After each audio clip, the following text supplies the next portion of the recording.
Hi guys, good evening. In this video, we're going to uh, discuss about some function of Google Sheet. So, unahin natin yung kung paano mag-add o paano gamitin yung some function ng Google Sheet. So, first, we're going to create a dummy data na pwede nating paglaruan. So, let's have, for example, we have number, tapos name of student. Then we have quiz 1, Q1 na lang. Okay, then hanggang Q5. And total. Okay,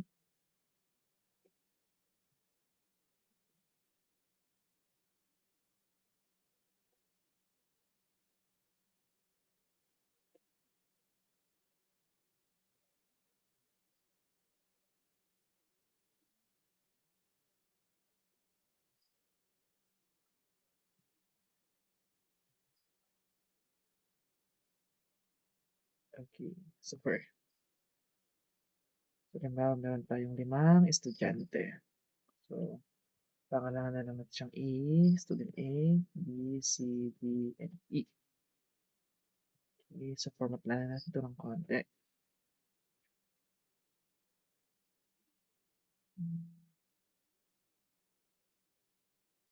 Okay, i-wrap text lang natin ito.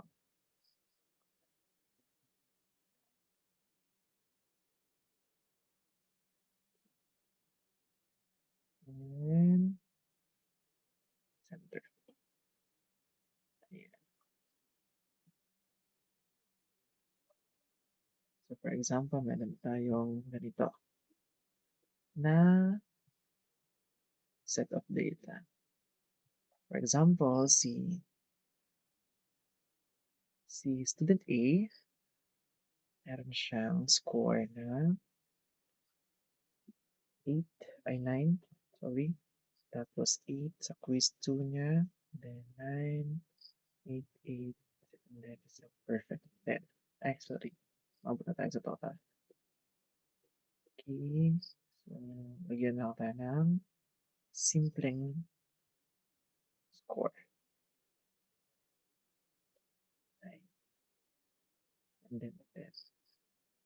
Same here.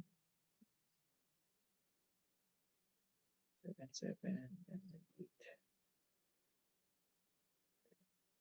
9, 8, 8, 10. Kopyahin ko na lang to.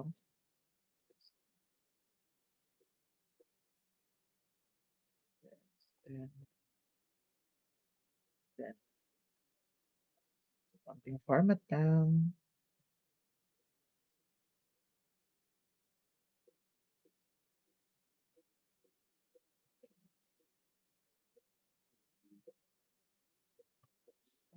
Ayan.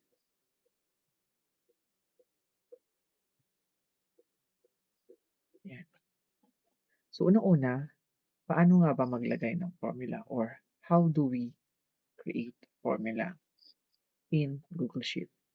So, if you are familiar with Excel, ganun din kung ano yung syntax ng sum function. Ganun din siya dito sa my Google Sheet. For example, ito. So, ang bawat formula or in every formula, first thing na ginagawa natin is equal sign to create a formula. Okay, so let's say we have 8 plus 10. The answer is 18. Ganyan siya.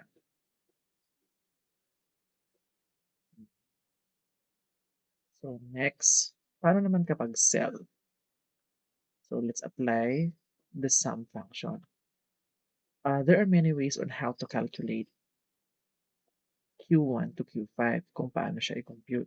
So una-una, remember, to create a formula, we have to insert the equal sign. And then, pwedeng, for example, C2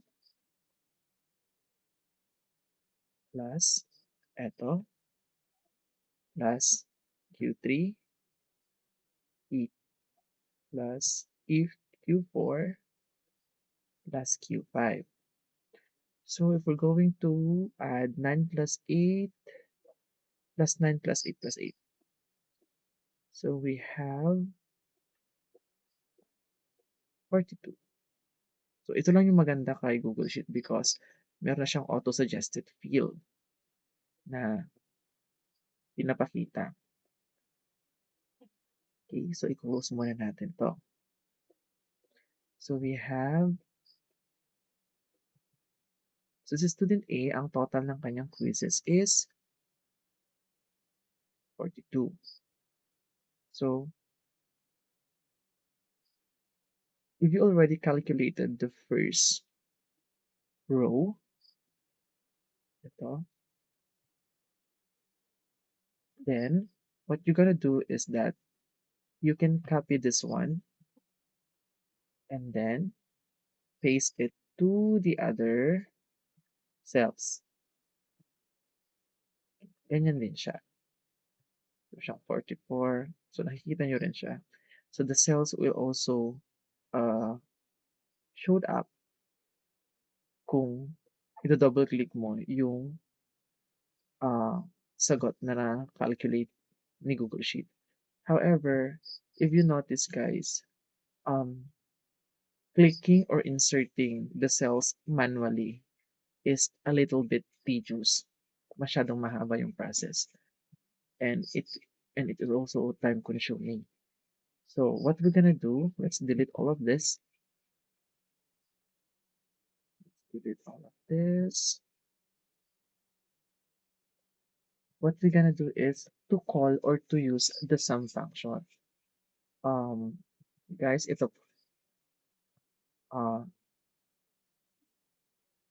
in Google Sheet, we have a formula bar in here, so we can either insert the formula here or we can directly insert the formula on the cell itself. So let's try to use the formula bar. So what we're gonna do is to click first the cell and then type the equal sign. And then we're going to use the sum function. Syntax of sum function is equal sign and then the sum and then the cell ranges to be calculated. So we're not going to manually enter the name of the cell, but what we're gonna do is to select it. So i-click natin. So we just click the Q1. Okay, select. And then we have to drag our mouse until quiz 5 or Q5. So close the parentheses and then hit enter. So parehas din sila kung ano yung mga na-calculate natin kanina. Still the same. The results still the same. Even if we manually entered the name of cells a while ago. So copy again and then paste it to the other cells. So that's it. We've already calculated the quizzes of the students.